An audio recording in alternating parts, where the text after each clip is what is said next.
গৰমৰ দিনত আইচক্ৰীম সকলোৰে প্ৰিয় নহয় জানো? সৰু ল'ৰা ছোৱালীৰ পৰা আৰম্ভ কৰি ডাঙৰলৈকে সকলোৱে নিশ্চয় আইচক্ৰীম খাই ভাল পায়। আজি এটা আইচক্ৰীমৰ ভিডিঅ' লৈ আহিছোঁ। খুব সহজ পদ্ধতিৰে আমি আইচক্ৰীম ঘৰতে বনাই খাব পাৰোঁ আৰু আমাৰ ল'ৰা ছোৱালীকো খুৱাব পাৰোঁ। মই কিদৰে বনাইছোঁ আপুনি ৰেচিপিটো চাওঁ আহক। ৰেচিপিৰ মাজলৈ যাওঁ। এয়া মই 2টা আম লৈছোঁ, পকা আম, এটা আমুল তাজা, এটা আমুল ফ্ৰেছ ক্ৰীম আৰু এটা আমুল condensed মিল্ক লৈছোঁ। আমকেইটা ভালদৰে ধুই বাকলি গুচাই টুকুৰা টুকুৰকৈ এনেকৈ কাটি লৈছোঁ। এনেদৰে টুকুৰা টুকুৰকৈ কাটি ল'লে মিক্সাৰ গ্ৰাইণ্ডাৰত পিচিবলৈ অলপ সুবিধা হয়। আমখিনি কটা হৈ গৈছে। এতিয়া মিক্সাৰ গ্ৰাইণ্ডাৰ এটা জাৰ ল'ম। মই আটাইতকৈ ডাঙৰ জাৰটো লৈছোঁ।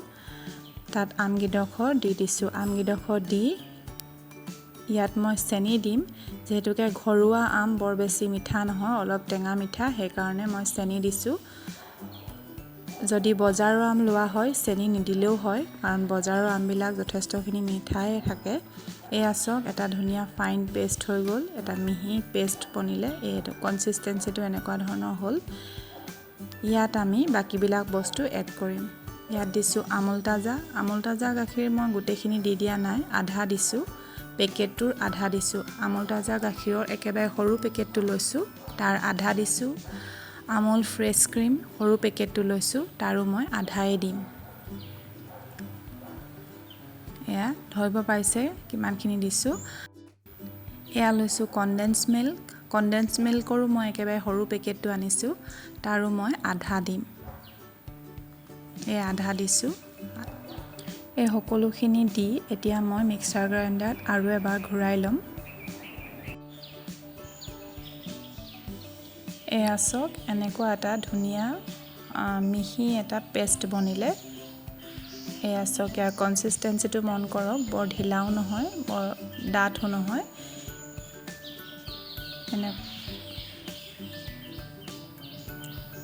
এতিয়া আমি এটা টিফিন ল'ম। যি ঘৰত যেনেকুৱা ধৰণৰ টিফিন আছে, যিকোনো এটা টিফিন ল'ব। টিফিনটোত মই এই মিশ্ৰণখিনি ঢালি দিছোঁ।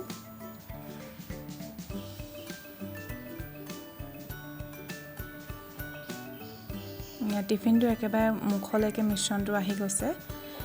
ইয়াত মই এতিয়া কেইটুকুৰামান আমৰ টুকুৰা ওপৰতে দি দিছোঁ। এইটো একেবাৰে অপশ্যনেল হয়। মোৰ কেইডোখৰমান কাটি থোৱা বাকী আছিলে কাৰণে মই সেইকেইডোখৰ ইয়াত ওপৰতে দি দিছোঁ। তাৰ পাছত অলপ কাঠবাদাম কটা আছিলে, সেয়া কাঠবাদামৰ ওপৰত দি দিছোঁ। সেয়াও আপোনালোকে বিচাৰিলে দিব পাৰে, যদি নিবিচাৰে নিদিবও পাৰে। একেবাৰে অপশ্যনেল হয়। একেবাৰে খালীকৈ একো নিদিয়াকৈ বনালেও বহুত ধুনীয়া হয়। তাৰ ওপৰত মই কেইডালমান কেশৰ দি দিছোঁ। মোৰ ওচৰত কেশৰ আছিলে, সেইটো কাৰণে ভাবিলোঁ কেশৰ দি দিওঁ। আপোনালোকে দিবও পাৰে, নিদিবও পাৰে। এতিয়া মই টিফিনটো ঢাকনখনেৰে বন্ধ কৰি 12 ঘণ্টা ফ্ৰিজত ৰাখিম। 12 ঘণ্টা পাছত মই উলিয়াই দেখুৱাইছোঁ। 12 ঘণ্টাৰ হোৱাৰ পাছত এয়া চাওক, এয়া আমাৰ আইচক্ৰীম ৰেডি হৈ গৈছে। এয়া মই ওচৰৰ পৰা দেখাইছোঁ, ধৰিব পাৰিছে নিশ্চয়। ফ্ৰিজৰ পৰা উলিয়াই অনাৰ পাছত 1 মিনিটমান সময় মই ৰুম টেম্পাৰেচাৰতে ৰাখিছোঁ, কাৰণ ফ্ৰিজৰ পৰা উলিয়াই দেখুৱাবলৈ অকণমান টান হৈছিলে।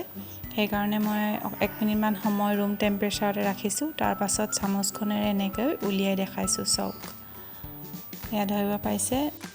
এতিয়া মই 2টা বাতি লৈছোঁ। বাতি দুটাত মই উলিয়াই দেখুৱাম আপোনালোকক ওচৰৰ পৰা। চাওক, এয়া বহুত ধুনীয়া হৈছিলে।